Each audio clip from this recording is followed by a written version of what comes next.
All right, we'll be starting our next session on inflammatory bowel disease. Our first speaker is John Gubatan, who's an instructor in the gastroenterology division and an investigator. He'll be just talking about positioning new therapies in ulcerative colitis. Great.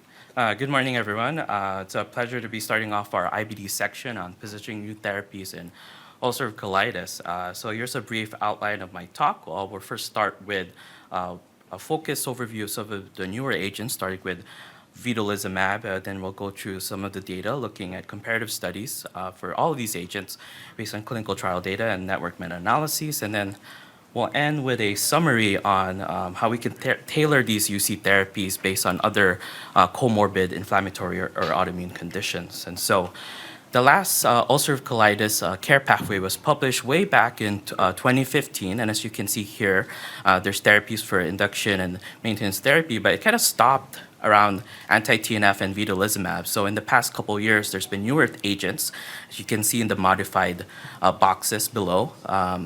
And since then, it's great news for our patients and providers. There's a lot of options we can shop around, but at the same time, we don't really have the best guidelines and guidelines to choose these therapies. So what should we be thinking about, and how should we shop around for these newer therapies, and what factors should we consider? And I provided an outline on some of the things that we should be thinking about as clinicians in terms of choosing the therapies, in terms of efficacy, safety, speed, and other factors. Unfortunately for this talk, it's very short, so I'm just going to be focusing on the first three to four factors in this talk.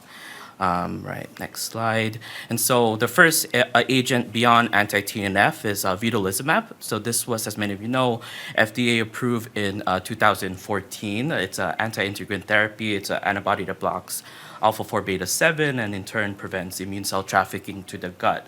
In terms of dosing, induction's IV, 300 mg 0 to 6 weeks, and then maintenance at 300 IV every 8 weeks. And so for maintenance therapy, there is a possibility of dose escalation in patients who have a suboptimal response. The efficacy of vedolizumab was demonstrated in the Gemini clinical trials, and so vedolizumab compared to placebo was superior to placebo for induction of clinical response and remission, and same thing for maintenance therapy. Not surprising, in terms of safety, based on long-term data, Vedo is pretty safe. There's no increased risk of infections, malignancies.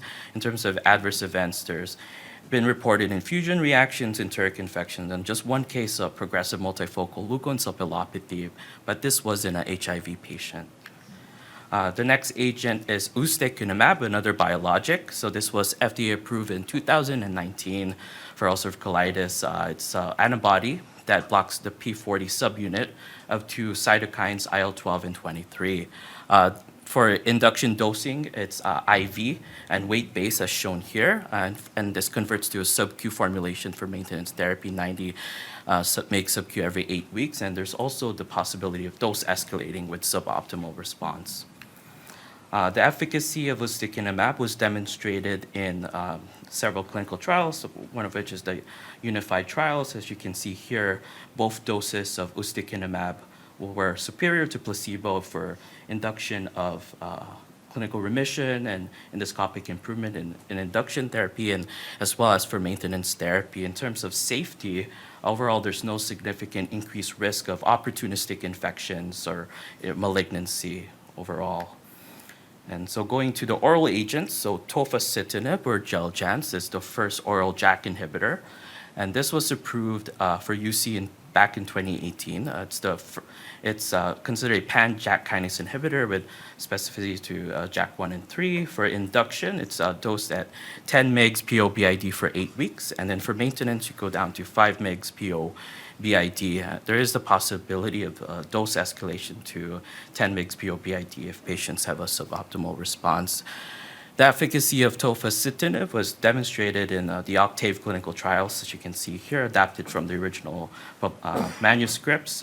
Tofa at 10 mg BID was superior to placebo for inducing clinical response in the two Octave 1 and 2 induction cohorts, as well as inducing clinical remission both in induction and maintenance therapy.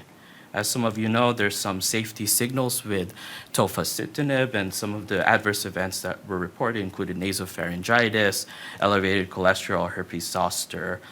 And in 2019, the FDA released a box warning for tofacitinib based on interim findings from safety trial in rheumatoid arthritis. So this compared tofacitinib 10 mg POBID versus anti-TNF with over 3,800 patient-year follow-up. And so tofa versus anti-TNF had increased rates of PE and death. Therefore, given these safety signals, it's recommended that tofacitinib be reserved for patients who have previously failed anti-TNF therapies. So the next oral JAK inhibitor was just FDA approved it last year in 2022. It's Rinvoq, or upadacitinib, or Rinvoq. Compared to tofa, it's more selective, so it's a selective JAK1 inhibitor. For induction therapy, it's dosed at 45 mg POQ daily for 8 weeks, and then you go down to 30 or 15 mg Q daily for maintenance therapy. For the efficacy of upadacitinib, this was published in The Lancet last year based on a phase 3 multi-center randomized trial.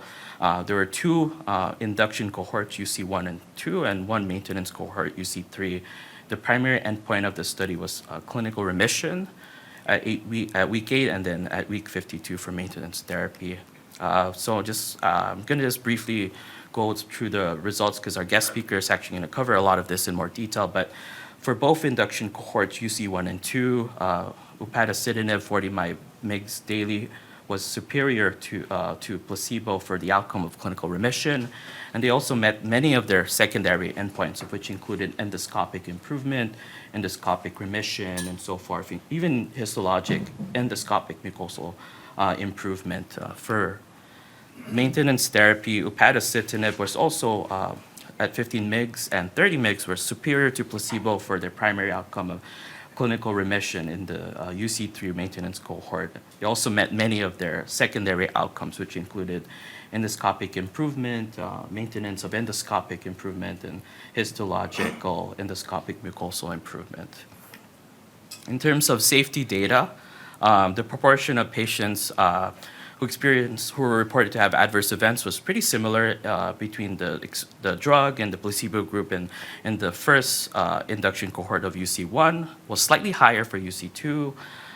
In both induction cohorts, there were no differences between rates of serious infections in both induction groups. For UC3, or the maintenance group, the proportion of adverse events between placebo, 15 and 30 mg of upadacitinib was pretty comparable, pretty similar.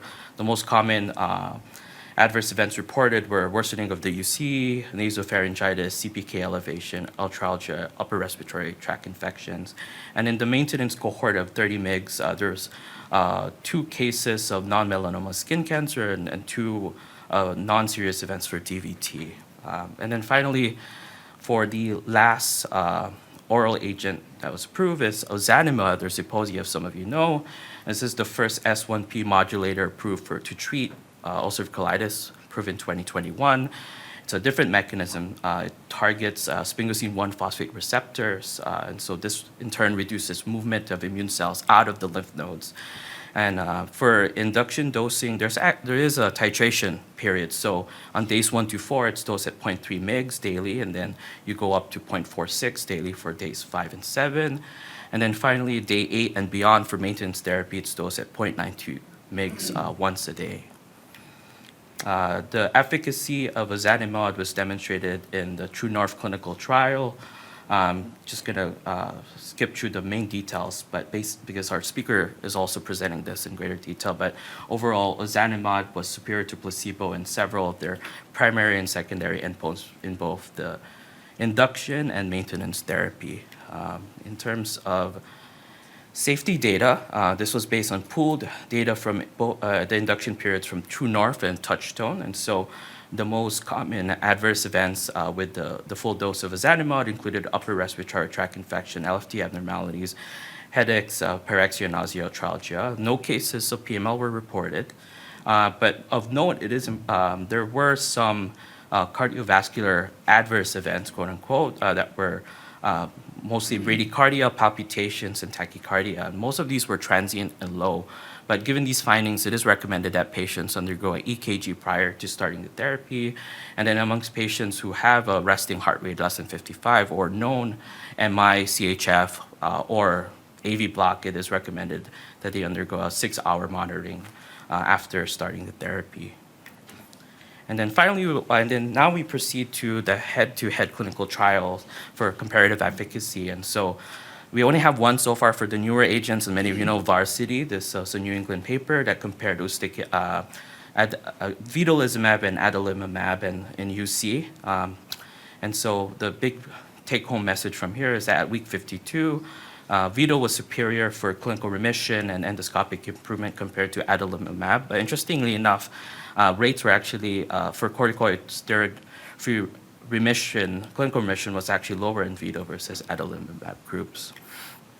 And then we get to more comparative data based on network analysis. So our group in collaboration with Denmark, we looked at early clinical outcomes. So this was a network meta-analysis looking at week 2 efficacy, so for clinical response and clinical remission. And so in this network meta-analysis, we found that all agents shown here were superior to placebo at week 2 in direct pairwise meta-analysis. In terms of ranking, upadacitinib was superior to all agents except for tofacitinib for week 2 clinical response.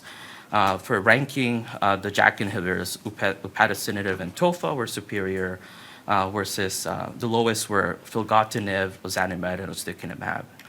And then similarly for week 2 clinical remission, upadacitinib ranked highest and was superior to infliximab, adalimumab, golimumab, vedolizumab, ustekinumab, and filgotinib. No data for tofacitinib, and in subgroup analysis, the TNF agents outperformed the other biologic subtypes. And then there's this large Lancet study that looked at overall efficacy, not just early response or remission. And they found they had similar findings. Overall, upadacitinib ranked superior, followed by infliximab for induction of clinical and endoscopic improvement. And then in indirect comparison, infliximab was superior to adalimumab, vedolizumab, golimumab, and etrolizumab. And then prior studies have shown that prior biologic exposure can affect response to future therapies. And so this group did subgroup analysis comparing biologic naive versus exposed. And overall, the take-home message in patients who are biologic naive, infliximab, ozanimod, and filgotinib, both doses, infliximab, ozanimod ranked highest versus filgotinib and etrolizumab ranked lowest for clinical remission. And then ustekinumab, ozanimod, and filgotinib ranked highest for endoscopic improvement in biologic naive, and in biologic exposed, tofacitinib and ustekinumab ranked highest for induction for clinical remission and endoscopic improvement. Interestingly enough, this meta-analysis still didn't have data on upadacitinib. And then in adverse events, not surprising, vedolizumab ranked the lowest for adverse events, serious events. Upadacitinib ranked highest for adverse events, and then ozanimod ranked the highest for serious adverse events. And then finally, just to conclude, let's not forget that a lot of our IBD therapies, UC therapies, are also FDA approved for other inflammatory conditions, and we should really appreciate and take into account these and treat these other comorbidities with the same agents if possible. So for anti-TNF, a lot of they're approved for rheumatoid arthritis or psoriatic arthritis and ankylosing spondylitis. For Vedo, limited utility outside the gut. For ustekinumab, it's also approved for psoriatic arthritis, and there's case series in Crohn's disease for Sweet syndrome. There's one case report in UC which we publish. For ozanimod, it's also FDA approved for multiple sclerosis, so it's in patients who have overlap with IBD and MS. It's good to think about ozanimod. And then for the JAK inhibitors, they're approved for rheumatoid arthritis and atopic dermatitis for Rinvoq and psoriatic arthritis. So we could potentially extrapolate these for skin and joint inflammatory arthropathies. And so to summarize, there's many new agents out there. Tofa should be second line to anti-TNF.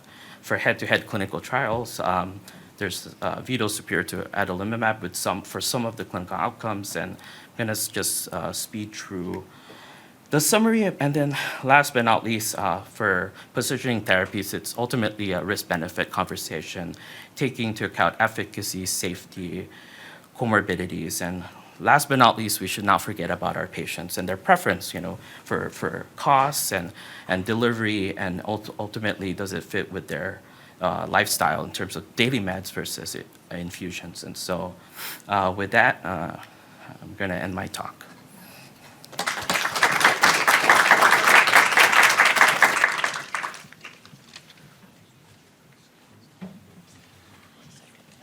Our next speaker is Dr. Kian Kiashian. He's a clinical associate professor of medicine and our director of our inflammatory bowel disease clinics.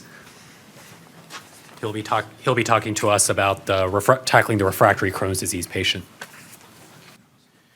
All right. Well, great to see everybody again. This morning, thank you again for joining. We've got a good lineup for certainly the IBD session and the next, starting with our initial turn-off to add some suspense. There we go. Perfect. So we're going to be talking over the next 15 minutes to tackle the patient with refractory Crohn's disease. I have no relevant disclosures. So I think what I want to make a point here is that a systematic approach optimizes the management of the patient with refractory Crohn's disease. And that includes optimizing current therapy, thinking about combination biologic therapy, thinking about complication-directed therapy, current clinical trials, promising new mechanisms, and then additional considerations. I think these are all the things we're going to hope to touch base on in 15 minutes. So let's start with the case. We have a 22-year-old patient with a history of perianal and stricturing ileocolonic Crohn's disease diagnosed at a young age, at age 5. Her therapeutic history includes infliximab and azathioprine used for a prolonged period, 15 years, with eventual secondary loss of response despite dose escalation. Then adalimumab and azathioprine for only 6 months, really primary non-response despite dose escalation. Vedolizumab, 300 milligrams IV, every 8 weeks initially, and then even switched to every 4 weeks, used for a total of 6 months, with partial response, but still proceeded to needing an ileocystectomy due to stricturing phenotype 6 months ago. And then for the past 6 months, the patient has been on ustekinumab, 90 milligrams sub-Q, initially every 8 weeks, but about 3 months ago, it escalated to every 4 weeks. So that's kind of where we are. Pretty refractory here. So the reason that was changed 3 months ago is the colonoscopy showed a normal colon, but showed ulceration at the ileocolonic anastomosis, and the neoterminal ileum had 12 aphthae and 2 1-centimeter ulcers. So pretty significant Rutgers recurrence here, right, if we're scoring this.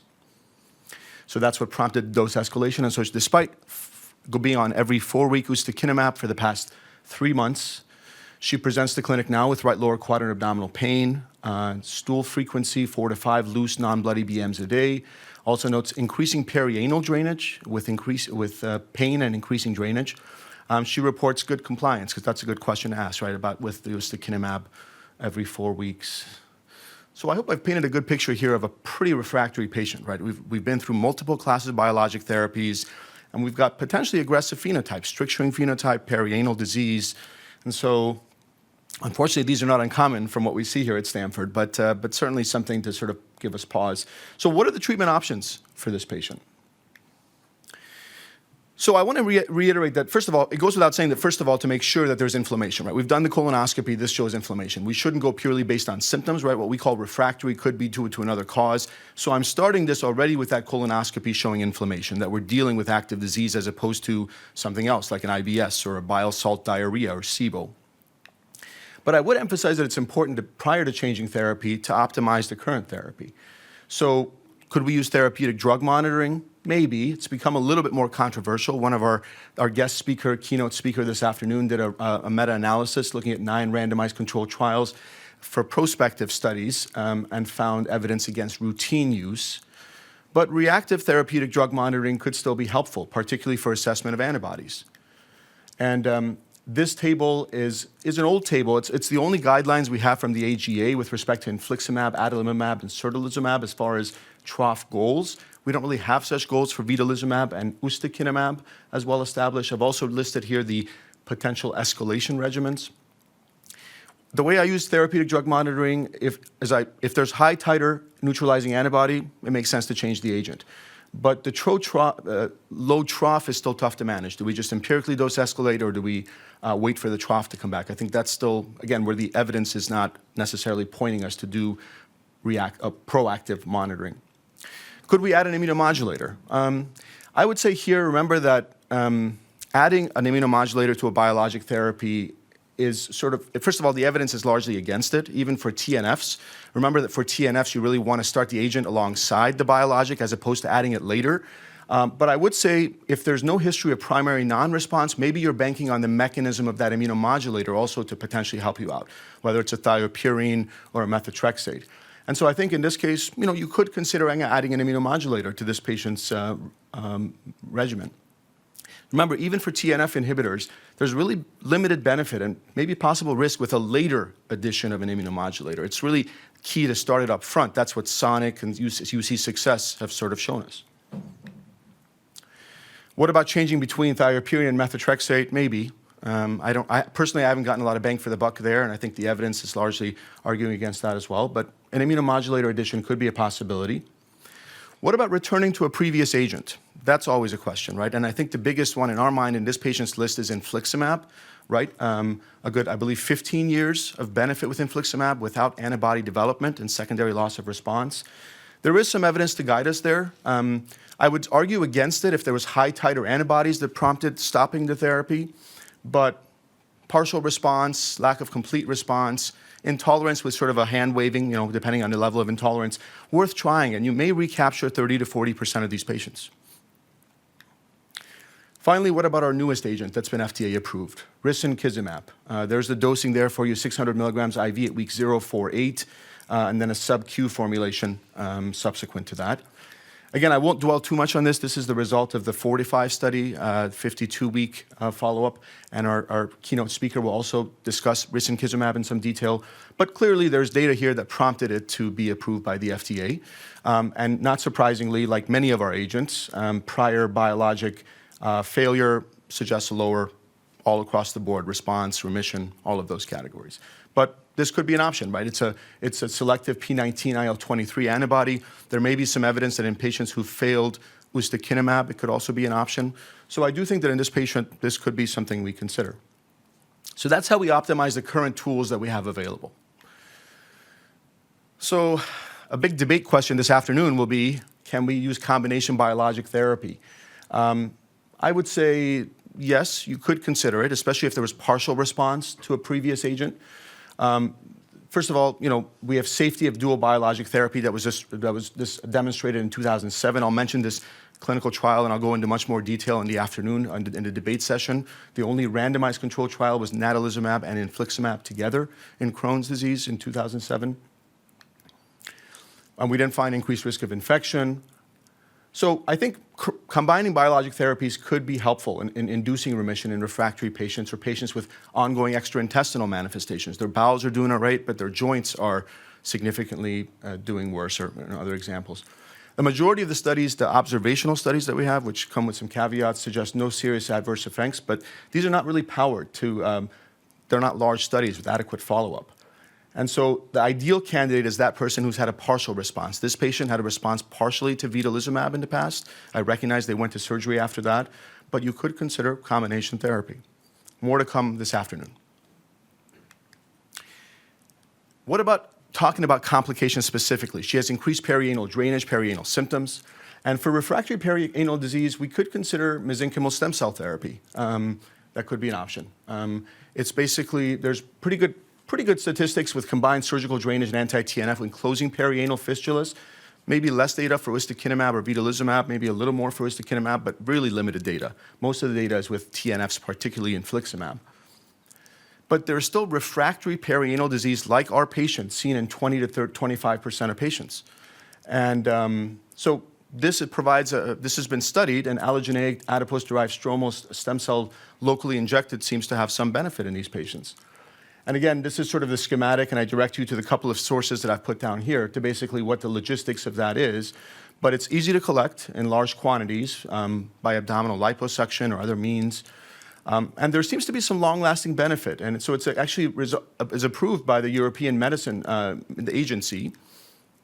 And we have multiple early phase 1 and 2, one phase 3 trial. Here at Stanford, we're doing a study. And so we are enrolling patients with perianal Crohn's disease, potentially to see if they gain benefit. And so that would be an option. But I direct you to the one phase 3 study, the Admire CD study, which was based in Israel and Europe. And basically, they were looking at response, a combined response, combined remission at week 14. And you can see here that was, first of all, the surgeon's impression that we seem to close everything, but also imaging, showing no large collections. And so pretty decent outcomes. And so I think it has prompted it to sort of undergo these regulations in the United States. So I think this could be an option for this patient who notices an increased perianal drainage.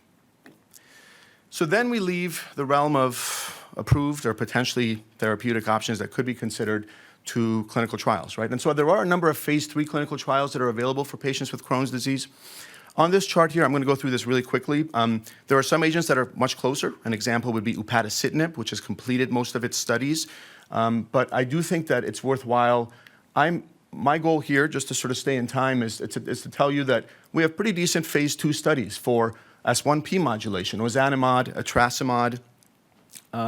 We have JAK inhibition with upadacitinib, which I do think will probably end up being the next agent that's FDA approved for Crohn's disease. And I'm not showing you data here, but you can see that as well in the booth next door. IL-23 inhibition, so relatives of risankizumab, like guselkumab, seem to have some benefit. So I do think that those are potentially options that we could consider in patients. And then a relatively new class that does not have any agents in FDA approval, but is far along, is MAdCAM inhibition, sort of looking at the other part of homing into the GI tract as far as the vedolizumab or natalizumab sort of relative, if you will, in some ways. But I think, again, there's good early phase studies that suggest benefit. So I do think there's a number of promising clinical trials, some of them enrolling in California, that you could consider for your patient that's got refractory disease. And then if you look at clinicaltrials.gov, there are a number of mechanisms, mostly in the rheumatologic realm, mostly in the oncology realm, that are sub-Q, IV, PO, that are potentially being studied in early phase studies. Sean mentioned earlier the role of the microbiome, and I do think that there's a lot of interest in the microbiome, and I do think that there are early phase studies that look at ecoactive, for example, and intestinal adherent to invasive E. coli. We can think about combination therapy as such as a study like Duet CD, which we're potentially going to get involved in, where you combine an anti-TNF with an IL-23 and potentially move forward there. I want to highlight one other study that we are involved in, ABB-154, which is an interesting study. This is basically, for those of us familiar with adalimumab, this is basically adalimumab, but it's conjugated to a glucocorticoid I have the same problem as other speakers. Glucocorticoid receptor modulator. So it basically targets the TNF cells that are expressing TNF through the transmembrane TNF and then delivers the steroid sort of right there to those specific cells. And so this has potential, IV, then sub-Q. And so this isn't phase 2 studies, but it's something that we're involved in to sort of see if we get some benefits. So a number of things that potentially could be options. There's a few additional considerations for patients diagnosed with Crohn's disease, and I specifically pointed out diagnosed at age 5 in this patient, right? This is really important. I don't know if we have any pediatric colleagues in the audience. Anybody pediatrics? No, okay, because this is Alka Goyal, who's one of our peds leads, always talks about this when she joins our conferences. But we have to recognize that very early onset IBD in infants and children is a phenomenon under age 6. It's about 10 to 15% of pediatric IBD patients. They tend to have more complex disease with poor response to treatment. Here's a study from 2020 looking at in the dark the VEO and in the white the older adult, and you can see failure rates of infliximab, anti-TNFs, immunomodulators significantly higher in the very early onset IBD cohort. 15 to 20% of these patients have a single gene to explain it, a monogenic defect, and so that could be genes like IL-10. IPEX, CVID, CGD, some rare diseases. So I think that the peds folks do this especially well. I've sent it for a couple of my patients that hadn't had it when they transitioned to me. But there is part of the management could include a panel of genes to look and see, because the management there, for example, CGD, we should probably avoid infliximab. And otherwise, we may consider these other treatments that carry risk but are beneficial and could potentially cure these patients. So hematopoietic stem cell transplant, which isn't for everyone, but in select populations could be helpful. So I hope I've sort of given you some hope for this refractory patient that's sitting in front of us. So again, remind you, she's got perianal disease, strict-string phenotype, diagnosed at a young age, failure of 2 TNF inhibitors, anti-integrin with a partial response, and then IL-23, 12-23 blockade. And I think, to me, this is not so refractory. We have some options. And so what are options? Risankizumab, as I demonstrated, could be an option here. I didn't put here adding an immunomodulator. She had had prior failure to monotherapy. I may have not put it, but I think that would be less ideal. And again, we wouldn't expect it to augment to ustekinumab anyway. We can combine vedolizumab, to which the patient had a partial response, maybe with certolizumab, a TNF that she has not tried, so combination therapy could be considered here.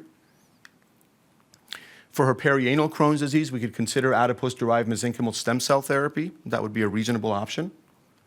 We could consider phase 3 clinical trials, JAK inhibition, S1P modulation, MAdCAM inhibition, and perhaps other promising mechanisms like ABB154 or other mechanisms that I laid out for you on the other slide. And then because she had age of onset at such a young age, I think genetic testing for VE-OIBD with subsequent direct management, I think could be really helpful in this patient. So that's kind of the approach to this refractory patient. Our next speaker is Dr. Aaron Dawes. He's a clinical assistant professor in the Division of Colorectal Surgery, and will be talking to us about collaborating with a colorectal surgeon and caring for patients with Crohn's disease. Good morning. Thanks for inviting me to join. As Keon said, I'm one of the colorectal surgeons. I spent some time over here in Redwood City trying to help develop our multidisciplinary inflammatory bowel disease center with the eventual goal of trying to get medical and surgical providers in the same room talking to IBD patients at the same time. So it's been a really exciting thing to try to develop here. I'm excited to be here and talk about collaborating because it's all about collaboration. So if medicine is a team sport, and we all know that it really is, then IBD is a team sport on steroids, right? Sorry, it's a terrible joke, but it really takes a lot of active collaboration. As anyone knows who treats IBD patients, a lot of these decisions are gray. There's not a lot of black and white in some of what we do. And so having a really active collaboration between the medical and the surgical sides, I think has really helped make some good patient decisions. So I thought it might help by telling you guys what I tell my patients when I start to see them. So the first thing I tell them is, I can't cure you of your Crohn's disease surgically. Right? I think that's really kind of an important touchstone for me in making decisions about what to do surgically on patients. Someone with UC, you could argue maybe we could cure them. I always use that with very heavy air quotes, but maybe we could cure them of their disease or get them off their medications. I can't do that with a Crohn's patient. I can't remove all of their intestine. That's not a feasible thing for me to do. So I think being sure that we keep that as our touchstone is important in making decisions about when surgery comes into play. The second thing I say is I really operate when medications either stop working or you develop a complication that the medications can't treat. So my goal is to really, medications still come first, as we've heard, maybe with some caveats. But for the most part, I'm dealing with the pieces of the disease that don't respond to medication. And finally, and I think most importantly, my goal is to improve your quality of life and to allow you to do the things that you want to do. So the decisions that we make about how to do an operation, when to do an operation, what operation we do is really, keyed in on what does that patient look like? What does he or she want to do? And can I help him or her get to that point through an operation? So I will talk about some of the specifics of surgery and Crohn's disease. My goal is not to talk all about that today, really talk about how I think, but I'll bring some of that up as we go. So again, surgery and Crohn's disease is an adjunct to medical therapy. It's not a cure. It's still very, very common. 2/3 of Crohn's patients will have an operation, a major abdominal operation over the course of their disease. So there's a lot of surgery still involved in the management of Crohn's disease, even with really good and improving medical therapy. The most common reason to operate on someone with Crohn's disease is medically refractory disease, which just means that unfortunately we haven't got them to the symptom profile that we want them to with their medications alone. That may be acutely, so this is someone coming in with fulminant Crohn's colitis, just like ulcerative colitis. It may be what I call subacute, so these are the patients that have maybe stenotic ileocolic disease and they're doing okay, they're not in the hospital, but they're kind of not doing well outside the hospital. They're losing weight, they're not eating well, and we're making this decision over the course of weeks to months, not years. And then, for recurrence, so The recurrence rate is really high even after surgery. You can see almost 90% in some studies endoscopic recurrence at 1 year, including about a third of patients are going to have another resection within 10 years. So it's still a part of the management. In addition, complications of disease, strictures, perforation, phlegmon, dysplasia are part of what we operate on as well. I tend to think anatomically about Crohn's disease. So ileocolic disease is about a third of patients with Crohn's have ileocolic symptoms. It's the most common site of fibrostenotic and of penetrating disease. I was always taught that ileocolic disease and stricturing always has some component of inflammation and some component of scar. And it's our job to try to figure out how much of each of it there is. So someone that's got a lot more inflammation than scar, well, we're going to push them towards anti-inflammatory medications. Someone who doesn't appear to have much inflammation, has a lot of scar, you can try any medication in the world that's not going to really improve that scar, and that's someone that's going to be moving more towards surgery. So how do we do that? Well, we can look at some inflammatory markers, we can get endoscopic cross-sectional imaging, potentially a colonoscopy to take some biopsies and see what's going on, and then even a trial of some anti-inflammatory medications to see if they have improvement in their symptoms by treating the inflammatory component of it. Our goals for these patients, in some patients, is to avoid surgery altogether. I put that with a question mark because I do feel like we often push the surgery down the line. My personal bias is in many of the GI trials on IBD, one of the ways you fail is to have surgery, right? Which kind of sets the framework a little bit differently. I don't meet many of these patients until they're way far down the road and they haven't met me and they don't really know what's going on. And they've been told by some people that surgery is a failure. And that's not wrong, but I'm also not sure that that's right, especially if our goal is quality of life and trying to get them into the best position that they can to live the rest of their life. So some people will avoid surgery. More people, we're trying to push that surgical intervention from an urgent operation into an elective setting. So that's someone that we can optimize, we can have better discussions about what we're going to do, what the recovery looks like, and we can potentially avoid a stoma. You know, people that have penetrating disease with a large abscess and phlegmon and are very, very sick, oftentimes those patients are having an urgent ileocolic resection with an ileostomy rather than an anastomosis. And if we can potentially push them into an elective setting, there's a much higher rate of avoiding a stoma. The other, I think, really important thing in ileocolic disease is it's usually the ileum more than the colon that's driving what we resect. So the person that comes in that's got 60 or 70 centimeters of inflamed ileum is different than the person that has 5 to 10 centimeters of inflamed ileum. Because anatomically what I do, I have to take out what's inflamed. So someone that has 60, 70 centimeters, I'm going to push harder on trying to get that down to 10, 20, 30 centimeters of disease before I go in and do their operation, if at all possible. Someone that doesn't have much inflammation, we may be talking about surgery earlier in, again, framing it based on their symptoms and their quality of life. I would be remiss as a surgeon if I didn't bring up the LYRIC trial. I would assume that few people have heard of the LYRIC trial. However, the LYRIC trial was a randomized trial in the Netherlands where they actually randomized patients to either medical therapy for ileocolic Crohn's disease or surgery up front. Now, I'm not saying that everyone should have surgery up front for their disease, and it was a very limited trial. This is inflammatory disease and otherwise healthy people that have very limited ileal disease. They were either randomized to infliximab or to a laparoscopic ileocolic resection, and the outcomes here you can see are quality of life based. Right? And so the interesting thing is if you look at both 1 year, that's really small, sorry. If you look at both 1 year and at 5 years, at 1 year not only is there no difference, at 5 years the crossover was much higher for people who had upfront medical therapy as opposed to upfront surgical therapy. So what that means is people that had infliximab were more likely to require an operation for their ileocolic disease than someone who had an operation was likely to require infliximab or another biologic. Now, very select group, Europe, where biologics expensive, paid for by the national healthcare systems generally, and so the goal is to avoid high cost. But it just means to me that there are some people who have isolated ileocolic disease and are really good surgical candidates who may benefit from an upfront surgical intervention and have pretty good longer lasting rates of being able to stay off of medications. I never would tell my patients that the goal is to keep you off of medications. Again, I can't cure your Crohn's disease, but there are a group of people who may benefit from earlier surgery in the course of their disease. I did want to do just a small plug for a study that we're running here because I think it's really interesting and others have mentioned this. We don't really know how to prevent recurrence as well as we could. So people have probably heard of the Kono-S or may have heard of the Kono-S. There are different ways to think about doing a connection when we do an ileocolic resection. So this is an ileocolic resection. We're removing the very end of the small intestine, the very beginning of the large intestine.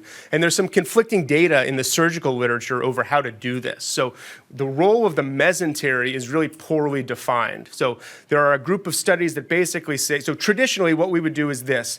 We would leave the mesentery, leave most of the blood supply intact. We would take the bowel just along the edge of the bowel because the thought was the bowel is abnormal, the mesentery is not. Why take any risk by going higher into the vasculature? Maybe the vessels are a little bit bigger. That doesn't really pan out in the data, but why take any more risk? Why take anything out that we don't need to? Well, it turns out there was a series of studies that did this, like we would for cancer, where we take more of the blood supply, and those patients had lower recurrence. There's also a series of trials that still do this, but do something a little different with their connection. They do this thing called a Kono-S, which is a special kind of hand-sewn piece. The real way, at the end of the day, we don't really know which is better. We don't have the great data to try to support what the role of the mesentery is. And so there's currently 7 studies internationally that are participating in this trial with the goal of trying to figure out what to do surgically. Again, the end point is recurrence rate at 6 months after surgery. So at Stanford, actually, we've talked a little bit about this, so it's not an announcement, but Stanford's going to take over as the international head of this trial starting in a couple of months. Just shift a little bit to talk about colonic disease. So again, Crohn's colitis can present in multiple ways. So if it presents as fulminant Crohn's colitis, like fulminant ulcerative colitis, we treat it very, very similarly. The data on induction, not quite as good, at least in my reading of them, as in UC, but still we try induction medications. From a surgical perspective, we would still do a total abdominal colectomy, removing all of the colon within the abdomen, dividing somewhere in the sigmoid colon typically, and bringing up an end ileostomy. In a Crohn's patient who has rectal sparing, this may actually allow for eventually an ileorectal anastomosis if the rectum is truly spared. I tend to find that to be the unicorn patient, but there are some out there. But it does allow for that later on. But the first thing to do in a fulminant patient is to get them better, and that means taking out the sick piece of colon. For patients that have segmental disease, this is a little bit more of a discussion, actually. So the traditional teaching was you do a total abdominal colectomy. You take out all of the colon because the recurrence rates are really, really high. In fact, if you go and read our guidelines, the American Society of Colon and Rectal Surgery, it still says to take out all of the colon in someone with colonic Crohn's disease. We're pushing the envelope a little bit more on this recently. We do feel that segmental resection can be performed in select circumstances. So there are some studies comparing these. There doesn't appear to be any overall recurrence or overall difference rather in recurrence overall or in the need for additional surgery. However, in the segmental group, it may be a little bit, those who recur may recur a little bit quicker, which is to say that, again, it's a phenotype of disease. It's not just that one area of the colon that's affected. The rest of the colon is affected at some rate as well. So it is an option. We've been doing it more and more, I think, in patients here at Stanford. These patients need to be otherwise really well controlled. If they have areas of colonic inflammation outside of the segment that you're planning to resect, they're not good candidates. But these people that appear to have isolated disease or strictures in one area of the colon, the rest of their colon appears to be without evidence of inflammation. They're otherwise well controlled. Maybe really good candidates for segmental resection with a good discussion. Again, gray area, something I'm talking about with patients, because the bowel function after a segmental resection is a lot better than the bowel function after a total abdominal colectomy, even with an ileorectal anastomosis. So that goes into our decision making. We were taught that strictures should be resected in Crohn's disease, period. It's a little bit older data, but it's about a 2 to 6% cancer rate, dysplasia, neoplasia rate within that stricture. So our teaching is always, in a Crohn's-related stricture, we resect it. Now, that may be someone that gets a segmental colectomy, hopefully, if the rest of their colon appears normal. But that does drive our decision-making. Kian talked a little bit about this, but I think what we're doing about perianal disease is changing over time here. So, we see abscesses and fistulae in up to 50% of patients, really, really common. The underlying pathogenesis here is inflammation. So the rectum or the anus is inflamed. I tell the patients they've sprouted a leak. They're leaking bacteria into an area that's not used to have bacteria. Well, if that's the case, we want to temporize the infection, right? We got to drain the infection, put a ceton in, do something to treat the infection. But we really want to treat the underlying inflammation, as opposed to patients who have abscesses and fistulae from cryptoglandular disease, non-IBD related disease. Giving them anti-inflammatories is not going to do anything. I don't think we have any data to support that. However, in a Crohn's patient, if we can temporize the infection, we may be able to heal. We saw the rates from Dr. Kiashian, 50% of people with a TNF-alpha inhibitor. Now, what healing means, if you go and look at the data, that's usually like a 50% improvement in symptoms based on a surgeon with one eye closed. And so the data are a little bit odd in that, but certainly it can help. What I do is I drain the infection. I place a ceton into the fistula if I can find it, and we typically treat them with some kind of antibiotics. The closure rates are 30 to 50%, again, based on what closure actually means. It's worth a closer read. And then there aren't really great definitive closure options, right? It's just the honest answer. We typically were trained to avoid fistulotomies. Fistulotomy would be opening the tract itself surgically. It's the primary treatment for cryptoglandular fistulas that don't involve much of the muscle. It has about a 95% success rate in that group. The problem is, if we damage the sphincter in someone that's very likely to have further operations, we're pushing them down a road towards incontinence. So we're worried about that. And wound healing is worse in Crohn's patients. So creating a big fistulotomy, creating a wound, is going to make it harder for them to heal. I'm out of time, so I'm going to just peek through to say fibrin glue plugs don't work, but they do no harm. So they're worth trying in really refractory patients, and we can do some other surgical procedures. The future is probably stem cells, as we're learning. So just to end here, my major takeaways: number one, surgery is common, but it's an adjunct to medications, right? So I can't cure Crohn's disease. I can, though, often make patients happier, less symptomatic, and more functional.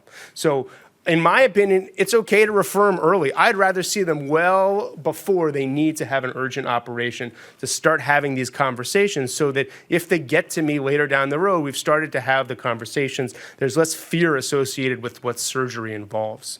Number two, it's all about collaborative decision-making. That means patients and providers and family support. It means medical and surgical specialists working together, as well as all the other people that need to be involved in the care of IBD patients. Multidisciplinary format whenever possible, which is why we're really pushing our multidisciplinary center here at Stanford, trying to get all these people in the same room, talking to the patient together to make these decisions. And finally, the goal is bowel preservation and quality of life. It's not to avoid surgery. I really feel that way pretty strongly. The goal is to make people better. And if surgery does that, then that's what we should be recommending. Not to avoid surgery, not even to avoid a stoma. I'm a stoma apologist. I create a lot of them, but there are people that are made better with a stoma. They live a better life. They have better control. So again, if the goal and the framework is always quality of life, it's not to avoid surgery or stoma. Recurrence rates are high. We're doing more segmental bowel preservation operations. And patients with stomas can do anything that patients without stomas can do. I've seen it. So I'm sorry I went a little long, but thanks for inviting me. This is my team. Everyone has a team. These are the colorectal surgeons at Stanford. You can see we're a very serious group, and we're happy to help in any way that we can. So, thanks.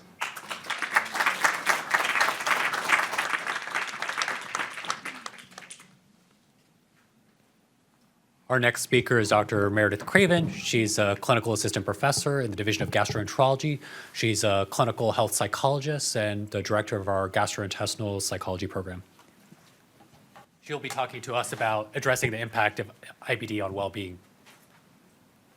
Hello, thank you so much for having me today. I'm Dr. Meredith Craven, and I'll be presenting on addressing the impact of well-being in IBD.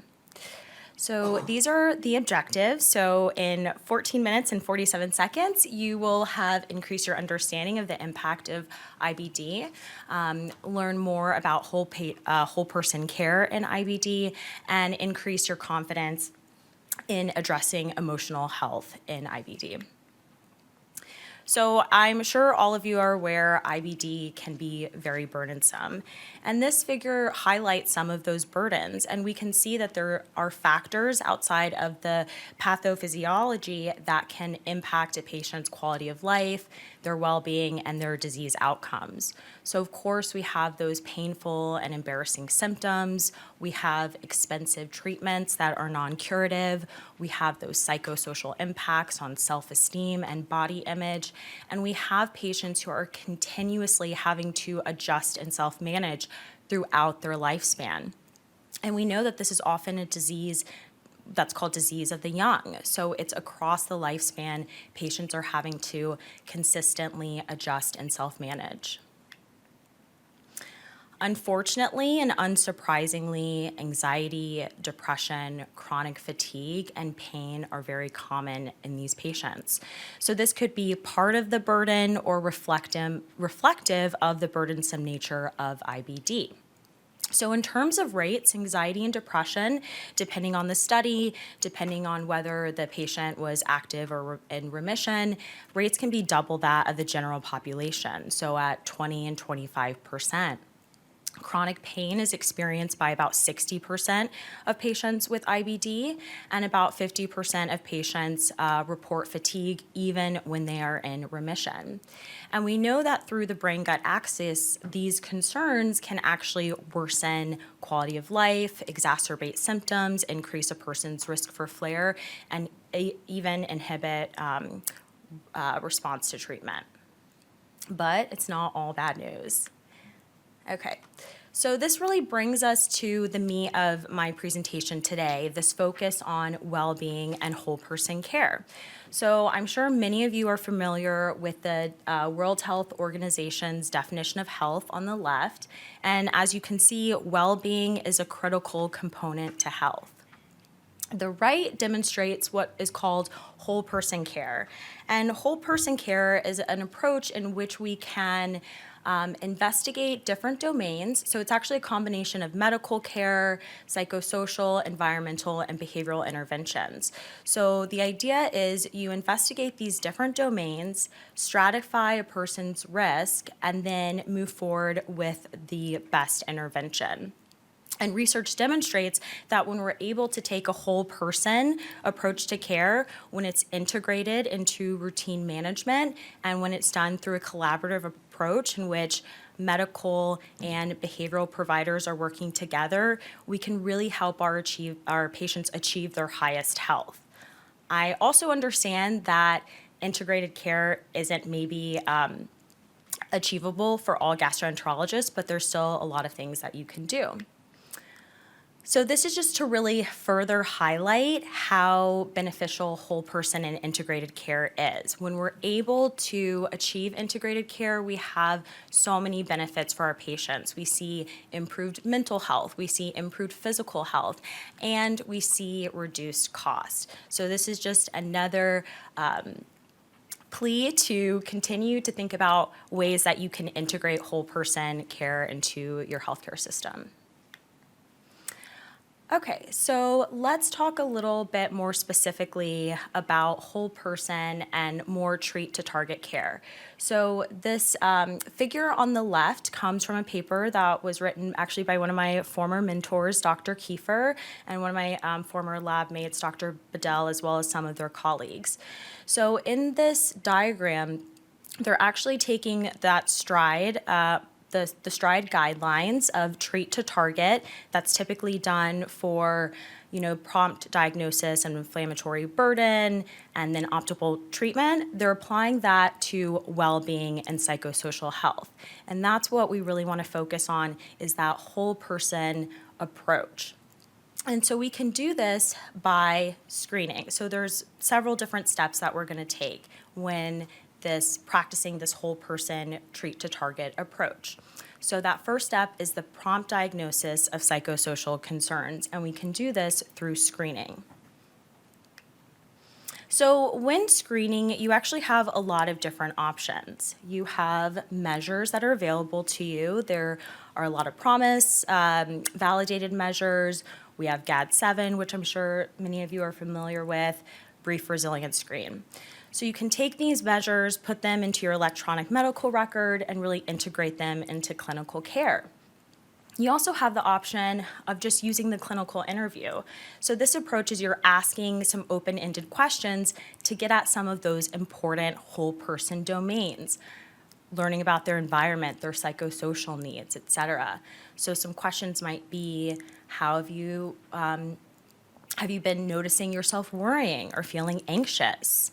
Have you been able to bounce back from your most recent flare? What are some of your strengths?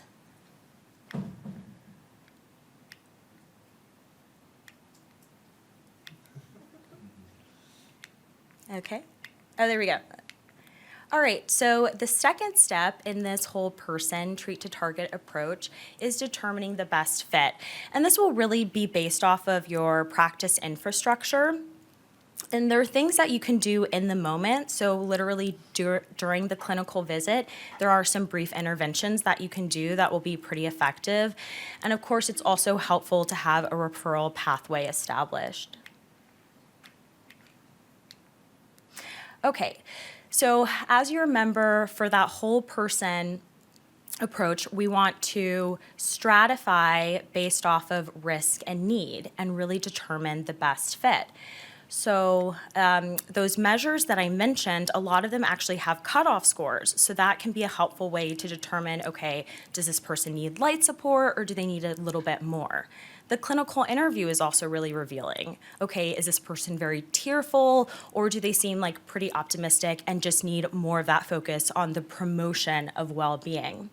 So light support, a lot of this can be done clinically in that moment. So educate and empower. This is when you're literally empowering your patient. Hey, you need to take a more active role in your health and well-being. So it's not just us together, it's us as a team, or it's not just me as your provider, it's us as a team, and you need to be out there practicing these skills, really focusing on a meaningful life. Be there. This is being present with your patient, being compassionate. So in the moment, if a patient is sharing something that is very emotionally charged, that's a cue that you should stop typing. You should make eye contact with a patient and really be present, have some compassionate listening. And then, of course, there's other light support. And what's really nice is kind of like anyone in your clinic can provide some of this light support or just share resources around this. In terms of medium and high support, these tend to be more of the referrals. So ideally, you're making a referral to someone in your healthcare system, so taking that integrated collaborative care approach. This could be to a psychologist, a social worker, a nurse specialist. And when making the referral, you don't have to tell them what type of treatment the patient needs because that provider is going to be able to determine it. You're just there making that connection, helping that patient get the support that they need. So you're taking this patient-centered whole person approach. What's also nice is that some of the care doesn't have to be referred to a person who specializes in GI psychology or specializes in these brain-gut behavior therapies. We actually know that a lot of community health providers are adequate in treating anxiety and depression that are often comorbid in IBD. So minimally, just having a list of community health providers as well as a crisis line number, that's just a very minimal first step that you can take that will make a big difference for the medium and high support. In terms of neuromodulators, we know that there are a group of patients with IBD who can really benefit from neuromodulators. More specifically, in terms of antidepressants, there's research that demonstrates it can be helpful for comorbid anxiety, depression, for chronic pain, and for also impaired sleep. So we're really seeing how when we take this whole person treat to target approach, that's more beneficial than just medical care alone. So an example can be thinking about symptoms that could be reflective of inflammation or reflective of depression. So it could be fatigue, impaired sleep, pain. Those are going to be improved substantially more when you're taking this whole person treat to target approach than just using medical care alone. And then the final step in this whole person treat to target approach is making it routine. So in every clinical visit, you want to be checking in on your patient's well-being. And then, of course, please don't forget about identity factors. So these are things like gender, ethnicity, religious practices, sexual orientation. All of these factors are going to influence a patient's care preferences. There's going to influence the way that they think about treatment, the way that they think about their bodies, and also, of course, they're going to influence their well-being. So what does making it routine look like? So this is literally just asking some open-ended questions, and there are many more that you could add to this list. And as you're able to make this routine, patients are going to feel more connected to you. They're going to see you as someone who's been able to establish rapport, someone who's empathic, and they're going to feel open to sharing some of their deepest, truest concerns with you. And you don't have to worry about like solving all of their problems. That's not your job, but just validating and being empathic with someone can go a long way. And I have heard pushback sometimes about, okay, well, like, is this going to take more time? We already know people are very limited in the amount of time that they have. But research has actually demonstrated that this doesn't actually add more time to your clinical visits. And in fact, it can increase patient satisfaction. So please think about this and of making it routine in your own practice. And just wrapping it up, I had just a couple of more ideas in terms of that in the moment when you're more of that light support, things that you can suggest or recommend to improve a patient's well-being. And then finally, a few resources. With the first being that Rome GI Psych website is actually a directory of psychologists who specialize in GI or psychogastroenterology. So a patient can literally just put in their zip code and see providers in their area. All right, thank you so much.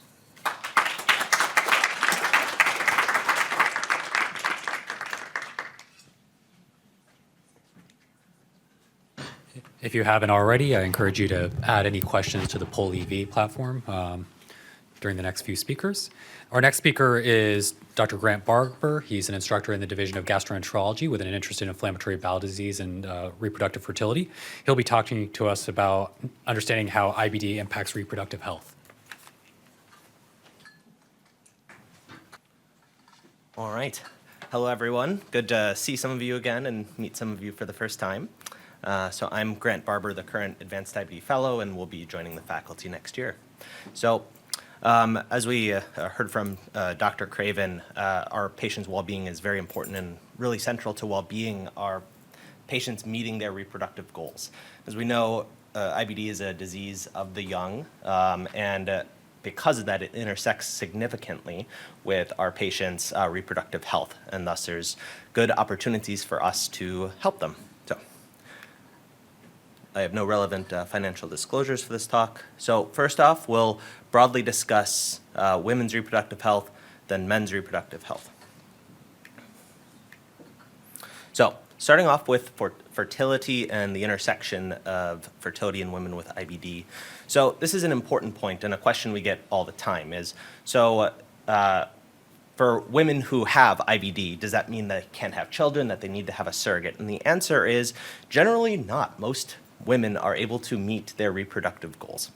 So this is a little bit of data on this. So in particular, women who have calm disease, who haven't had prior pelvic surgery, have similar rates of infertility as the general population. Now, where that changes is if we change some of those factors. If they have active disease, that certainly can impact their fertility. So through a couple of different mechanisms, pelvic inflammation, decreased libido, dyspareunia, impaired nutrition, decreased ovarian reserve are a couple of mechanisms. So patients, women who are interested in becoming pregnant may find it is easier when their disease is under control. And then pelvic surgery certainly does increase the risk of infertility. So for instance, in postoperative pouch patients, the risk of infertility is around 48% compared to the general medically managed population of about 15%.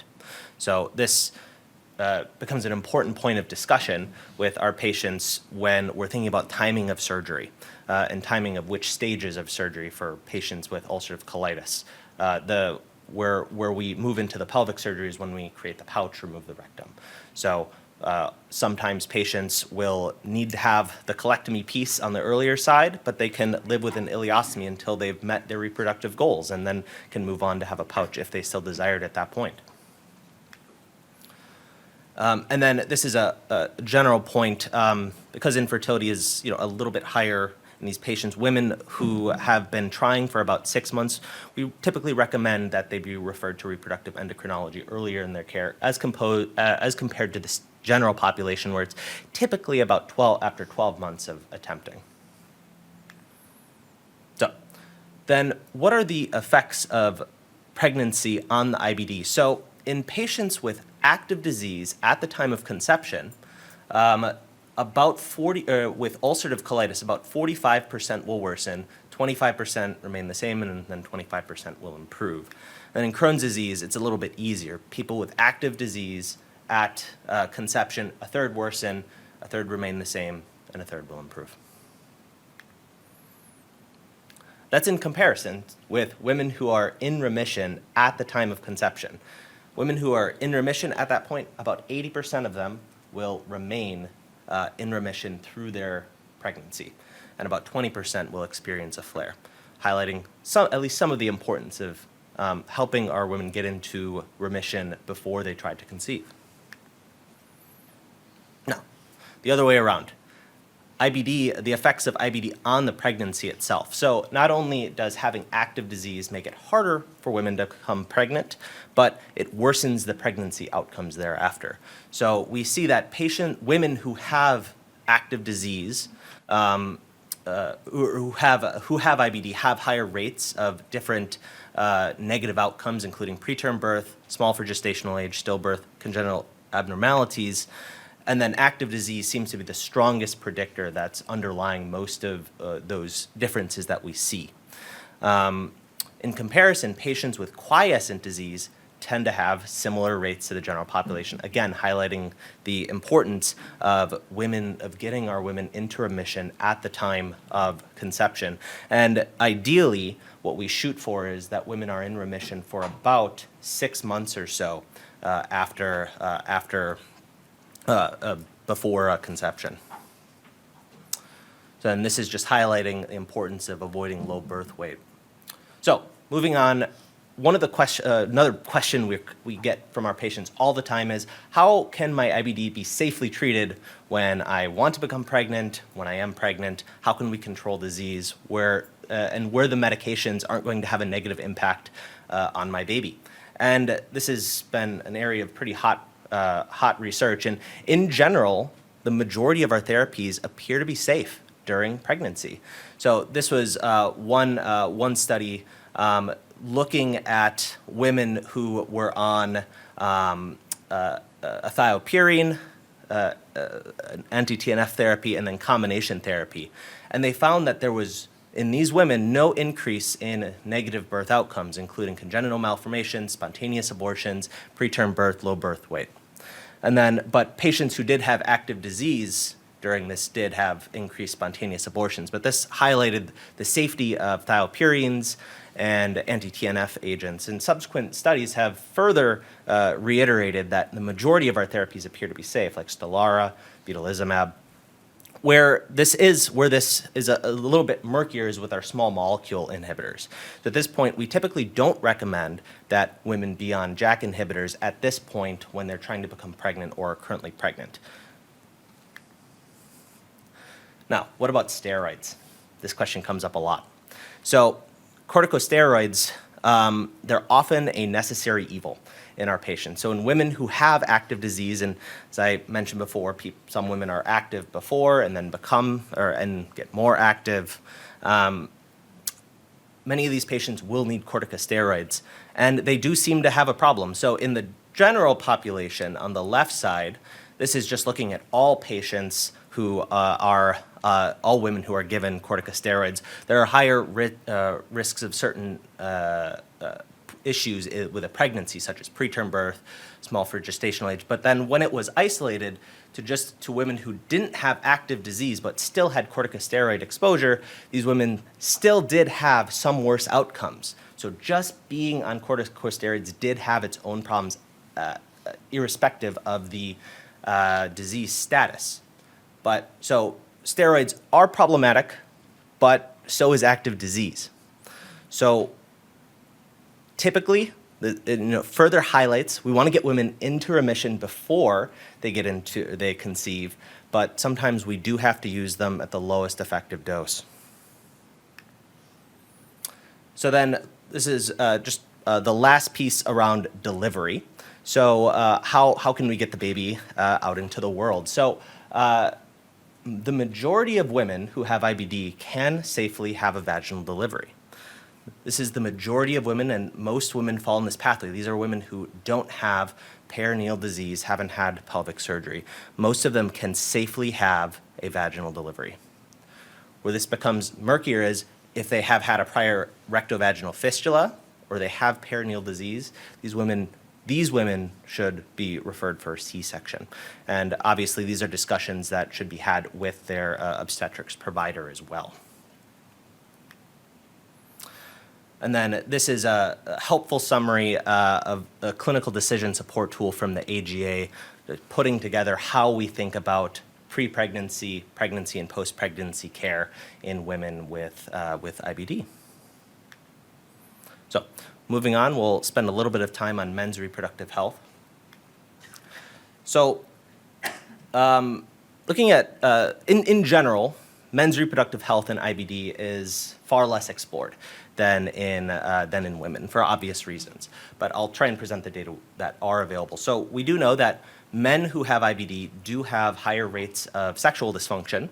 So a couple that were shown in this that were statistically significant were increased rates of erectile function problems, issues with desire, and then non-significant increases in issues with satisfaction with their sexual lives. Talking about fertility, broadly, fertility doesn't appear to be impacted in men who have IBD, but there certainly are factors that can influence their infertility. So post-surgical patients, certain medications, and I'll go over that in a little bit, can have some effect on fertility. Active disease absolutely does decrease their fertility through decreasing sperm concentrations. Poor nutrition, certain substance use like alcohol, tobacco, it's not included on here, but marijuana also suppresses sperm counts, and then different psychiatric challenges as well. Now, about medications, while I presented before that we have a lot of data looking at the safety of our IBD medications in women who are pregnant, we have comparatively a lot less data for men. Both looking at fertility and issues with the pregnancy itself in men who are on those agents at the time of conception. So most studies were fairly small. One study that I did here at Stanford, we looked at 13,000 conceptions, looking at a broad population of men with autoimmune disease who were on medications we use for inflammatory bowel disease. And it did confirm that TNF-alpha inhibitors do also appear to be safe in men who want to conceive, in particular with regard to the safety of the fetus thereafter. But the jury's still out on most of our newer biologics. Now, this is definitely a boardsy issue, but one exception here is sulfasalazine. So sulfasalazine is associated with a reversible oligospermia. So when men are started on sulfasalazine, we see a drop in their sperm counts, and when they stop it, the sperm counts go right back up. So typically in men who want to conceive, we try to avoid being on sulfasalazine, switch to a different agent, be on a drug holiday during that period. And then this is still an area of debate in the field about should men be on methotrexate when they're trying to conceive. And obviously in women, methotrexate is a medication we use to induce abortions. For men, the jury's a little bit more out on whether men can be on this or not. So I would say there's some data here, but not enough to really inform practice. So the last piece is a study that we're doing at Stanford to try and get a little bit more knowledge in this area. So the question of this study is, what are the effects of our IBD medications on fertility for men when they're on them? So this is a study I designed along with Dr. Street, Dr. Eisenberg, called the SIMBA study. It stands for Semen in IBD Men on Biologics and Advanced Therapies. And we're very proud of our logo, our mascot here. So the idea of the study is fairly simple. In men who are of reproductive age who are starting on a new therapy, we enroll them in our study. We check sperm counts and DNA fragmentation before they start the therapy, and then 3 months after they start the therapy, using men as their own control, and see is there a difference. So if there are patients that you have who are interested in understanding what their status, the status of their fertility is, and want to see if there's an effect on medication, feel free to send them our way. So my references and a couple of my acknowledgements wouldn't be here without them. So thank you, everybody.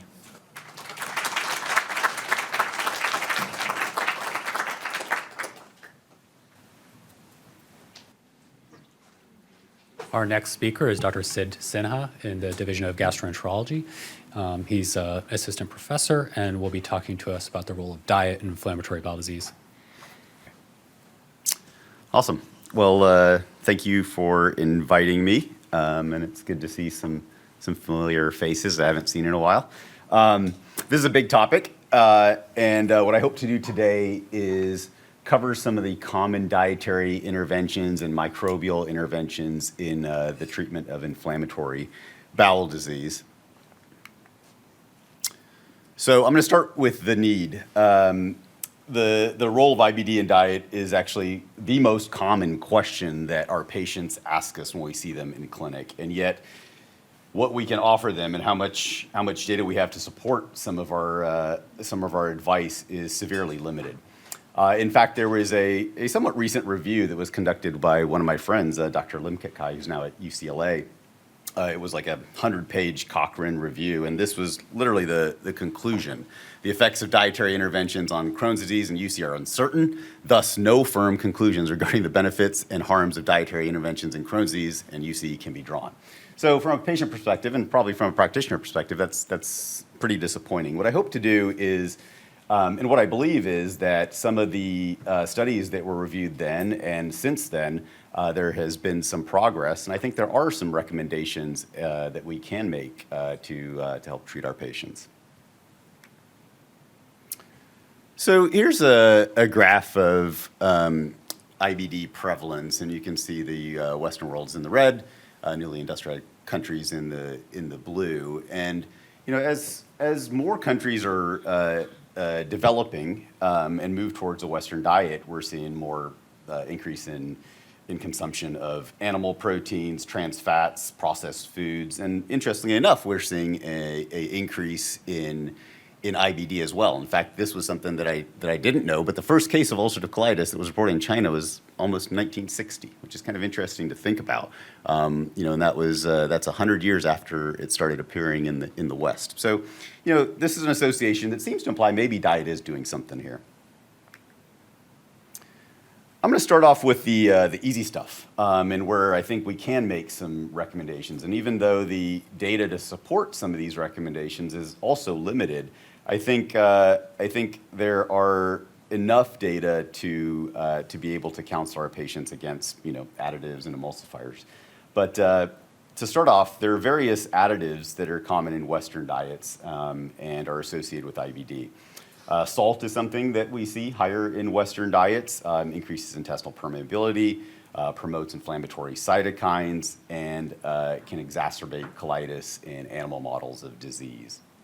Artificial sweeteners that we see in ultra-processed foods can induce gut inflammation. And then we have these azo dyes. These are the most common dyes that are approved in food, azo red 40 and yellow 6. These things are actually banned in many countries in Europe. And so when you think about all this stuff, high salt, and we're not even talking about some of the cardiovascular outcomes. I mean, I think it's pretty safe to counsel your patients. If they can avoid some of these things, avoid them, right? And the other thing to remember is that a lot of these IBD patients are in their 20s, 30s, 40s, and they're not going to die from their IBD. They're going to die from cardiovascular outcomes. They're going to die from cancer. And what you can do to sort of help counsel them on their diet is to also keep those things into consideration as well. There's a really nice study that was published in BMJ, and I do have the citations of all the studies I'm mentioning here. As I said, there's a lot to go through, and I'm not going to dig into all the data, but if you're interested, have all the citations there. So there's a prospective study of about 100,000 patients and found that consuming more than 3 or more servings of soft drinks, increased refined sweetened foods, and salty snacks were all associated with a higher risk of developing inflammatory bowel disease, both Crohn's disease and UC. And this study just came out fairly recently, but it's interesting to note. I mean, most of our patients, of course, that we see, they have IBD.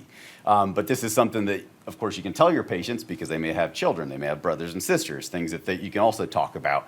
And again, these things are probably globally not good for you. We also know that higher ultra-processed food intake is also associated with pre-existing diagnosis of IBD. So when they looked at these patients who, some of them, of course, had IBD going into the study and asked them about their dietary intake, they did have higher UPFs. And it also increases the risk of IBD-related surgery. So in addition to the additives, I think common in the recent literature, there have been several papers looking at emulsifiers. Some of the most common ones are polysorbate, P80, and carboxymethylcellulose, CMC. And they're in many types of foods. They're in icing, they're in ice cream, they're in cakes, they're in everything. And when you look at what these things do, in animal models in particular, is that they penetrate the mucosal layer. So we see a lot of antigens, a lot of foreign proteins, and what protects our immune system from all of those things and from going crazy is that we have this nice mucosal layer that sort of shields our immune system from seeing all this stuff. Well, unfortunately, some of these emulsifiers disrupt that layer and then exposes our immune system to all sorts of antigens that are not accustomed to being seen. And so, and that also changes the gut microbiome as well. So there have been studies in humans, actually, that have shown that ingestion of these types of emulsifiers reduces the numbers of beneficial bacteria, Bifidobacterium, and important short-chain fatty acid producers, such as Fecalibacterium, and also some species that are involved in the production of secondary bile acids, which in some studies has been shown to be immunomodulatory. Now, I've talked about P80 and CMC, but the thing to keep in mind is that those are just 2 of the many emulsifiers that are used. I'm going to talk about carrageenan in subsequent slides, but there's all sorts of other emulsifiers to watch out for. So I think on additives and emulsifiers, as much as you can avoid ultra-processed foods, probably good for everybody and potentially particularly good for IBD patients. Some other diets that we hear a lot about in clinic are some of these elimination type diets. So low FODMAP diet, gluten-free, lactose-free, and other things. I'm going to go through some of them right now and some of the data that we have for these diets. So I think we've talked a little bit about low FODMAPs diet in this course, and I think some other folks are going to be talking about it in more detail. But basically, FODMAPs stands for fermentable oligomonosaccharides and polyols, which are these carbohydrate alcohols that are common in certain foods. And I put kind of a list, if you can see that, of some of the foods that are higher in FODMAPs. And the idea here is that by trying to reduce some of these high FODMAPs foods, you can have beneficial effects in terms of symptom reduction in patients. Now, there have been studies showing that many patients with IBD also have IBS. Some studies showed up to over a third of patients have concomitant IBS. So what we see mainly with this diet, and there haven't been any large trials, particularly in IBD patients, what we do see when we have IBD patients on a low FODMAPs diet is a reduction in symptoms. And that kind of makes sense, particularly as we know that there's a lot of overlap between IBD and IBS. But how this affects our main clinical outcomes in IBD and changes the pathology and hopefully reduces flares, we know very, very little about that. But that's, again, something, if you got a patient coming in that sounds kind of IBS-y, has some bloating, maybe a little bit more diarrhea, this is something that many of us use in our clinic is a low FODMAPs diet. You can be surprised with what kind of great results you can get. Sometimes I've had a patient come in who I was sure I was going to have to switch their biologic therapy, and all I did was say, try the FODMAPs diet. And sure enough, he was completely fine from an IBD standpoint, but his main issue driving this was IBS symptoms. Carrageenan-free diet, again, this is one of those emulsifiers that we hear about and we see in our ice cream and everything else that we eat. So there's been a association between this emulsifier, as I mentioned, and some other ones, and dysbiosis. There was kind of an interesting randomized control trial. It was a really small one, but it was 12 UC patients who were in remission, and they were actually given capsules of carrageenan to take and capsules of placebo. And what they found was that the carrageenan-free group had decreased rates of symptom relapse and lower calprotectin levels. Now, how that correlates with how much carrageenan an average person takes or not, I don't, it's hard to say. I'm sure that's a very variable thing. But again, one of those things it's safe to say, hey, avoid them if you can. So I'd like to spend some time talking about specific dietary interventions, and I think I'll start off with some of the most common ones that we hear about. So the Mediterranean diet. Overall, this diet, there was a study that I believe it was in Gut that came out a couple years ago that associated the Mediterranean diet with a lower risk of developing Crohn's disease amongst adults, and that was in a dose-dependent fashion. So they looked at the data on these patients, and if you had kind of a strong Mediterranean diet, you were significantly protected against developing IBD. Now, this was just seen in Crohn's disease and not in UC. There was also a prospective study, this is a non-controlled study, I should say, a prospective study and non-randomized of about 140 patients, both UC and Crohn's disease, who were given the Mediterranean diet for 6 months. And what was found here is that fewer patients with Crohn's disease on stable therapy had active disease at 6 months compared to baseline, and a really nice sort of reduction in active disease, and that was the same that was seen also in UC, and also a reduction in the percent with elevated calpros. There was also a study in the pediatric population to support this. So again, Mediterranean diet, that's another thing where there's lots of evidence to support benefits in blood sugar control, benefits in cardiovascular outcomes, actually reductions in cancer. So I think Mediterranean diet is something that we can feel pretty safe, even though the data specifically on clinical outcomes in IBD are lacking, that we can certainly encourage our patients towards. There's another diet that I'm sure many of you have heard about, the specific carbohydrate diet. This was actually developed in the 1920s by a physician out in New York, Sidney Haas, for celiac disease. And interesting character, I won't digress too much, but he actually thought he had cured celiac disease in patients by giving patients a banana diet. So he gave these 8 patients who had celiac disease, and this is like in the early 1900s, bananas. And he was actually and they got better somehow. And so he had actually concluded, even in the 1950s, when we started understanding that it was actually the protein, the gluten, that's driving celiac disease, he was actually a denier of that. Somehow this diet got transferred, largely through this book that I have shown on the side here into IBD.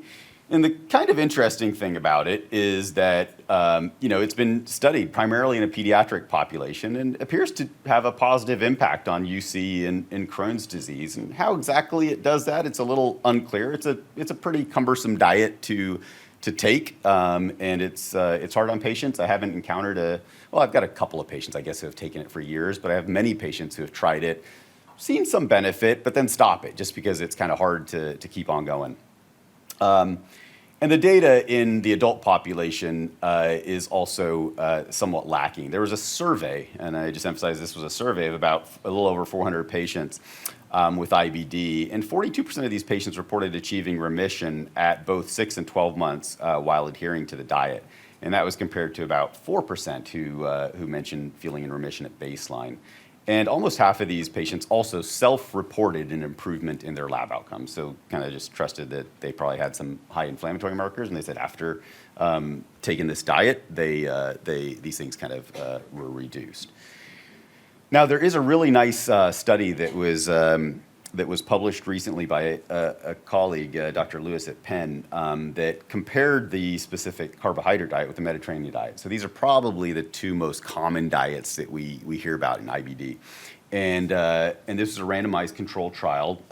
There was no control arm, unfortunately, so it just compared SCD with Mediterranean diet in patients with mild to moderate disease.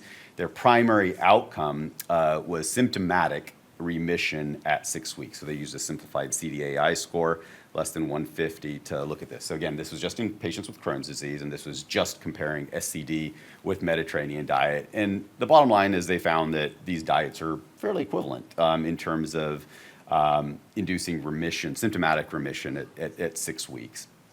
Both groups had improvements in their the short CDAI, improvements in IBD-related quality of life, and also in inflammatory markers.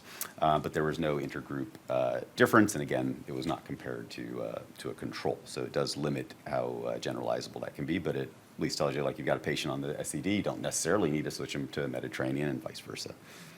Although I would say that, I mean, my conclusion from this, just with the other health benefits of Mediterranean, I would sort of encourage patients to switch over to Mediterranean. I think there's just much more data to support that. Some specific dietary interventions. We hear about ketogenic diet. I'm going to try and speed it up a little bit again. The citations are on the bottom here, but it varies, but for the most part, low carbs, often associated with higher fat, and a lot of the data to support this, and there's conflicting data, comes from preclinical studies. So it's not one that I would necessarily advocate for unless you have a patient who is on a ketogenic diet and, of course, is doing well. For those patients, for any diet, if I have a patient who is doing well, I don't necessarily doubt that they're doing well, and I encourage them because there's so much that we don't know about this, and I'll get to that later on. That I think it's important to trust your patients here. Plant-based diet, we've been hearing more and more about this, but the idea is that fibers in these plant-based diets have been linked to decreased risk of Crohn's disease, and increased red meat in particular, and saturated fats, increased Crohn's disease. There's been a small study of severe UC patients treated with infliximab that combined a plant-based diet, and this had induced a remission rate of over 70%, and this is at induction in 1 year. So pretty impressive, and I think it just goes to show that I think diet and conventional treatment, I think, has a lot of potential. So, and I'll get more to that in just a second. Also heard about the anti-inflammatory diet. It's kind of building upon the SCD diet, but easier to follow. It's usually implemented in some phases, but it's, in short, it's trying to add prebiotics and probiotics and avoiding certain carbohydrates, adding some fermentable foods and soluble fiber to the diet.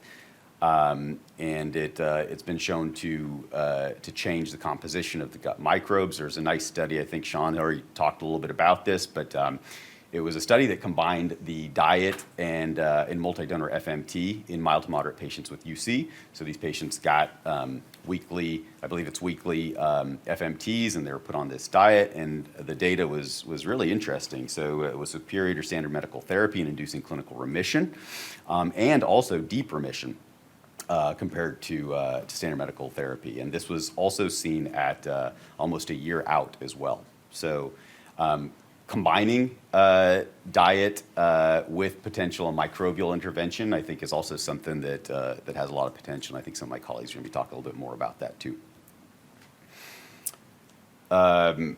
High fiber, we don't know a lot. We have heard, and we all know about the idea that fiber is generally beneficial, induces the production of short-chain fatty acids like beta-hydroxybutyrate that can be immunomodulatory. But I think one of the main conclusions is that not all fibers are actually created equal here. As we look into some areas of investigation, we find that soluble fibers are generally considered more beneficial than insoluble, particularly during flares. So, we find that soluble fibers, of course, bulk up the stool, may help reduce some symptoms there. And then there was also a study that was recently published in Gastro that demonstrated that unfermented dietary beta-fructan fibers can actually induce pro-inflammatory cytokines in a subset of IBD patients. So again, it's not that all fiber is great, and there's certainly patients that you don't want to have on fiber, but I think for the most part, I would say that patients and gastroenterologists are probably holding back fiber from IBD patients way too much. Sure, if you got a patient with severe strictures, has a history of small bowel obstruction, yeah, you might want to advise against that. But most UC patients and most Crohn's patients, I would probably still use fiber. There's some other research studies that we have going on, fermented foods and fasting, intermittent fasting, that there's some interesting data behind. We have a couple studies that we are leading at Stanford in this area. There's also the Crohn's disease exclusion diet, mainly, again, a pediatric diet, but there was a study in adults that looked at combining CDED with partial enteral nutrition or CDED alone for 24 weeks. And the short conclusion is that both of these seem to be beneficial for Crohn's disease. Last couple of slides I have here on microbes. I know we're going to be hearing a lot about that over the course of some other talks, but this idea that you can use diet to change microbes and have beneficial health effects has been around for a long time. It actually originated well over 100 years ago with Elie Metchnikoff, a Nobel laureate from Russia. And the idea is that you can use diet to try and prevent the dysbiosis and the imbalance that between beneficial and harmful bacteria that contributes to damaging of the intestinal barrier. I just wanted to talk about the FMT trials that we have, since I know that's something that we all are interested in. There was a recent meta-analysis and systematic review that looked at 6 studies, and overall, the conclusion for most of these studies, and when combined, is that there are benefits in inducing combined clinical and endoscopic remission with these types of studies. There was a lot of heterogeneity in these studies. So do you pre-treat with antibiotics? Do you give it orally? Do you give it lyophilized? Do you give it with enemas? How frequently do you give it? Still questions that we need to answer, but I think it's heading in the right direction.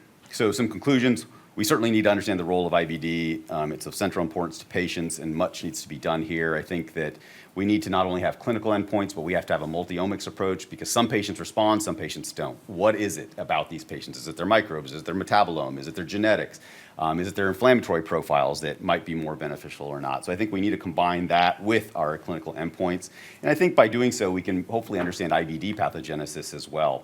Diet's not a cure-all, but it may reduce disease onset, and I think it's going to be synergistic with pharmacologic therapy.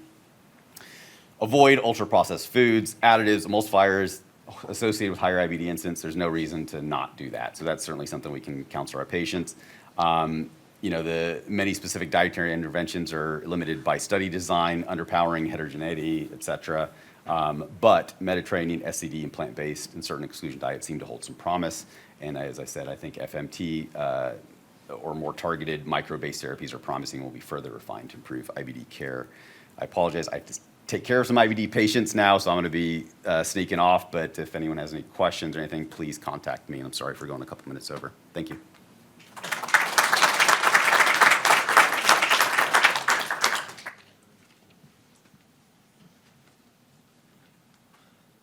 If I can ask our speakers to come up to the table to answer some questions. The first question, probably by Dr. Kiashin, is what's the role of parasites in inflammatory bowel disease? Is that still a thing?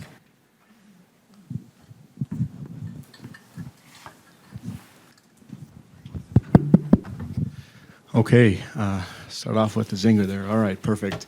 So what I would say is, I think there's real pathophysiologic mechanisms whereby parasites could potentially be helpful in the treatment of inflammatory bowel disease, right? I think that there's actually evidence, and some of the geographic stuff that Sid was talking about potentially could be related to diet, but some of it could also be related to exposure to microbes or parasites early in childhood, and hence onset of disease. What I would say is, I wish we had stronger evidence. I think there's a lot of patients that show interest in this, and I wish we had stronger evidence. But I think the issue is that there could be some real risk with sort of going with those therapies at this point, including things like anemia, more aggressive disease or disseminated disease in a setting of immunosuppression. And so I think to me, the evidence right now for parasite therapy is nowhere near prime time, and that's why it's not one of our debates in the afternoon. I think it'd be a pretty easy win. For Dr. Barber, what's the mechanism for the complications in pregnancy? Is it malnutrition? And if so, is there a role for nutrition to help kind of overcome that? Yes, that's a great question. Yeah. So the presumed mechanism is related to effects on the menstrual cycle. So as we know, in patients with anorexia nervosa, many of these patients will develop amenorrhea.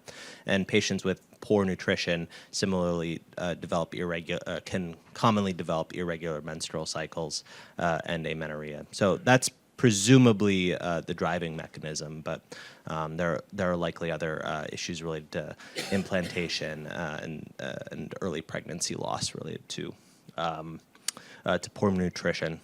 Was there a second part to the question? The follow-up is, would there be a benefit to nutritional augmentation? Absolutely, and I think this is a very important point. So, for women who are coming to us wanting to conceive and have active disease and are malnourished, we really need to address the former two before we can really advocate for them to conceive. So while we are trying to treat their disease, we should be thinking about their nutritional status. For women who have protein calorie malnutrition, who have micronutrient deficiencies, we should be screening for these, sending them to our nutritionists. Some of these patients will need augmentation of their diet. Typically through many patients can get by with boosts or ensures, but we do need to be focusing on their nutrition before they try to become pregnant. I typically would not advocate women who are malnourished, even if their disease is under good control. I wouldn't advocate for them to try to conceive until we get their nutrition in a better status for the health of them and for their fetus.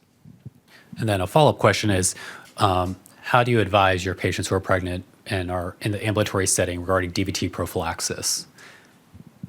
Great point. So as we know, IBD itself is a risk factor for the development of DVT and thromboembolic disease. Pregnancy is an additional risk factor, and then in particular, the peripartum period is a further risk factor. So at this point, there's not good data saying that women should be on DVT prophylaxis throughout their pregnancy, but it's certainly something during the peripartum period that we're thinking about after delivery. Some women who are at particularly high risk may be good candidates for DVT prophylaxis, for particularly women who've had a cesarean section. But it's a pretty active area of research right now. So we don't have clear guidelines for sending these women out on DVT prophylaxis yet, but that may change in the near future. So we have the unique opportunity that we have the two people my patients are most afraid of seeing, a psychologist and a surgeon, on the same panel. So, Dr. Craven, how would you suggest we kind of lower those barriers and the mental blocks and engaging in mental health and engaging with the other care providers and making a multidisciplinary team? Because I feel like that's a major struggle for all of us. Yes, I think the focus on promotion, prevention is really important, and just making it part of overall well-being. Sometimes patients have the idea, oh, you're telling me my symptoms are all in my head, or my symptoms aren't real. And no, that's not what we're saying. We're saying is that when we take a whole person or patient-centered approach, part of that is taking care of your mental health. And we do know that, unfortunately, people with IBD are at an increased risk for development of anxiety and depression, and there's even been research showing that anxiety and depression may actually increase one's risk for inflammatory bowel disease. So the more that we can take care of the mental health, that's just going to benefit disease outcomes as well.